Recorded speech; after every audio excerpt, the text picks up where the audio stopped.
Nous sommes à Venise, en 1254. Dans cette ville majestueuse où les canaux serpentent entre les palais, où les marchands du monde entier se croisent sur les places animées, naît un jeune garçon du nom de Marco Polo. Dans cette cité débordante de vie, de couleurs et de parfums d'épices, le petit Marco grandit au sein d'une famille de riches marchands. Ses yeux d'enfant s'illuminent devant les récits des voyageurs, ses doigts parcourent les cartes anciennes, son esprit voyage déjà vers des contrées lointaines. À 17 ans, son destin bascule. Aux côtés de son père Nicole et de son oncle Maffeo, il s'engage dans une aventure qui changera sa vie. Leur objectif est rejoindre l'empire mystérieux de Kublai Khan au cœur de la Chine. Le voyage est long, périlleux, semé d'obstacles. Ils traversent des déserts brûlants, franchissent des montagnes vertigineuses, découvrent des peuples aux coutumes fascinantes. Chaque pas les éloigne de Venise, chaque rencontre enrichit leur compréhension du monde. Après des mois d'aventure, ils atteignent enfin la cour somptueuse de Kublai Khan.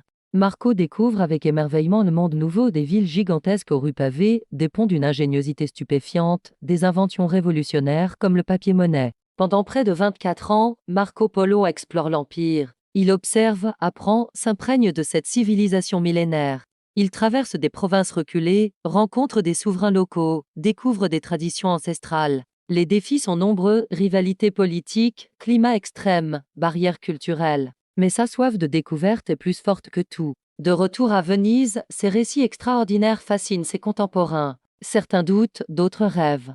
Dans sa cellule de prison, où il est retenu suite à une guerre entre Venise et Gênes, il dicte ses mémoires. Son livre des merveilles devient rapidement un témoignage précieux, inspirant des générations d'explorateurs. L'histoire de Marco Polo nous rappelle que la curiosité et l'audace peuvent repousser toutes les frontières. Son voyage extraordinaire a créé des ponts entre l'Orient et l'Occident, enrichissant notre vision du monde et notre compréhension de l'humanité. Aujourd'hui encore, son héritage résonne comme une invitation au voyage, à l'ouverture d'esprit, à la découverte de l'autre. Car comme Marco Polo nous l'a montré, chaque pas vers l'inconnu est un pas vers la connaissance.